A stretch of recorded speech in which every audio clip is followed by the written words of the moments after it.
Welcome back, everybody. Thank you for joining me here today so that we can discuss Die Another Day. So this is the fourth and final installment as James Bond for Pierce Brosnan. After this movie, he was like, I'm done. I don't want to be James Bond anymore. The story is very convoluted. It's completely outlandish. James Bond gets kidnapped by the North Koreans. He eventually gets involved with Halle Berry, who is like an American agent. Then he has to deal with a very rude hotel worker at a hotel made out of ice. Then he has to fight a guy that's got diamonds embedded in his face. Then there's the twists are even crazier than this. I'm not going to talk a lot about the synopsis because it's just so bonkers. But anyway, this movie is absolutely nuts. I mean, this is outlandish stuff.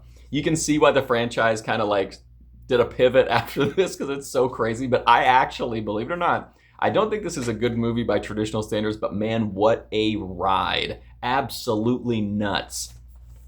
You got opening with this crazy hovercraft chase. It's fantastic. Again, just over the top, just maximum action, crazy set pieces in that opening.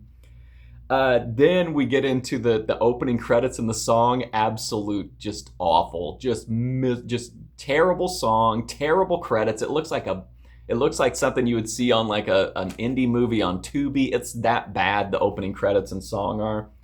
You got Michael Madsen is here. Rest in peace. He passed away recently. Loved seeing Michael Madsen in this movie. Rosamund Pike is perfect to be a woman who works at a hotel made out of ice. One of my favorite actresses. Just a complete ice queen, and she plays it perfect. I loved her interactions with Pierce Brosnan here. I thought she was just a really fun character and really like added a lot to the movie. You got the frozen hotel. You've got an invisible car. You've got a henchman with a terrible haircut. I don't know why that cracked me up so much. Then you've got this like wild, absolutely wild chase on the ice, car chase. Then if you're a Gears of War fan, you're familiar with the Hammer of Dawn. That's kind of the crux of this movie as far as plot, is that the villain has acquired this device that essentially functions like the Hammer of Dawn. It just lays down destruction from a satellite. The bad guy has insomnia, so his plan is to block out the sun so nobody can sleep. That's not even the craziest part of this movie, but you just have to watch it for yourself. What an absolute nutty film.